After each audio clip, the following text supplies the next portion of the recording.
ప్రదీప్ రావత్ గారు తెలుగులో చాలా మంచి విలన్. ఒక్క మాటలో చెప్పాలి అంటే ప్రదీప్ రావత్ గారి మంచి ఎక్స్ప్రెషన్స్, భారీ విగ్రహం ఇవన్నీ కూడా ఆయన్ని మంచి విలన్‌గానే చేశాయని చెప్పుకోవాలి.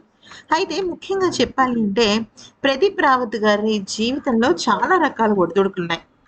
ముఖ్యంగా ఆయనకి ఒక బ్యాంక్ ఉద్యోగం. ఆయన తండ్రి ఆర్మీలో పనిచేసేవారనమాట.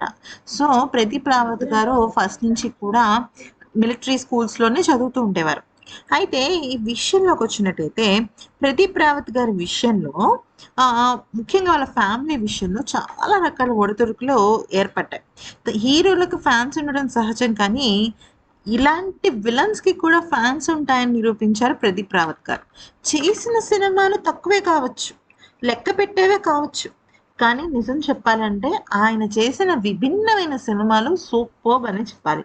అయితే ఇక ఎవ్వరైనా సరే ప్రదీప్ రావత్ అనే కన్నా కూడా ఏ 'భిక్షు యాదవ్' సై సినిమా 'భిక్షు యాదవ్' అంటూ ఉంటారు.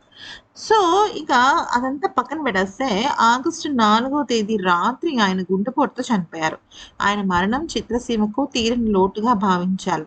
అంటే 74 ఏళ్ల వయసులో ఆయన చాలా అంటే చాలా ఫిట్‌గా ఉండేవారు. అయినప్పటికీ కూడా ఆయన లైఫ్‌లో క్యాన్సర్ కారణం వల్ల ఆయనకి గుండె కూడా వీక్ అయ్యి అలా హార్ట్ స్ట్రోక్ రావటం అయితే జరిగిందంట.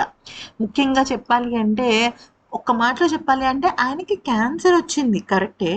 అది ట్రీట్ అయింది. కానీ మళ్ళీ ఆయనకి ఆ క్యాన్సర్ తిరగబడింది. ఇక 150కి పైగా సినిమాలు ఆయన చేశారు. తెలుగులోనే కాదు హిందీలో కూడా చేశారు.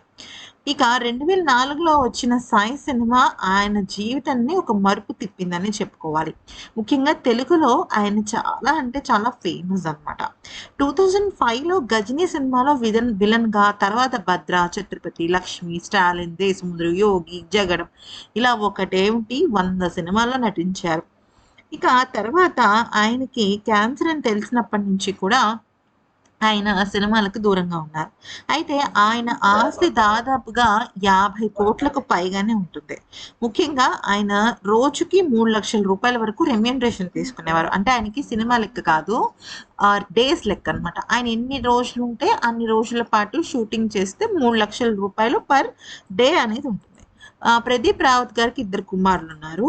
అయితే ఆహ్, ముఖ్యంగా చెప్పాలి అంటే ఆయనకు దాదాపుగా రూ. 42,00,00,000 వరకు 42,00,00,000 నుంచి 60, 70,00,00,000 వరకు ఉంటుంది.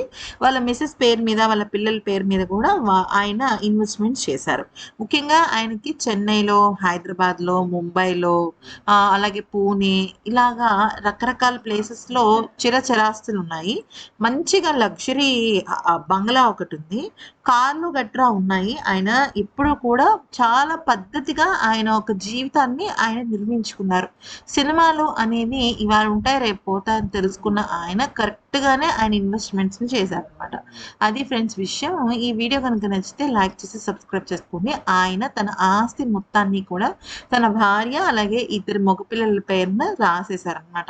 సో, ఆయన ఆఖరి నిమిషంలో కూడా అంటే ఆయనకి ఇదొచ్చింది కదా! క్యాన్సర్ వచ్చింది కదా! అయినప్పటికీ కూడా దాన్ని తట్టుకొని నిలబడాలి అన్న దృఢ సంకల్పంతో ఉన్నప్పటికీ ఎక్కడా కూడా ఆయన కుటుంబానికి ఆయన అన్యాయం చేయలేదు.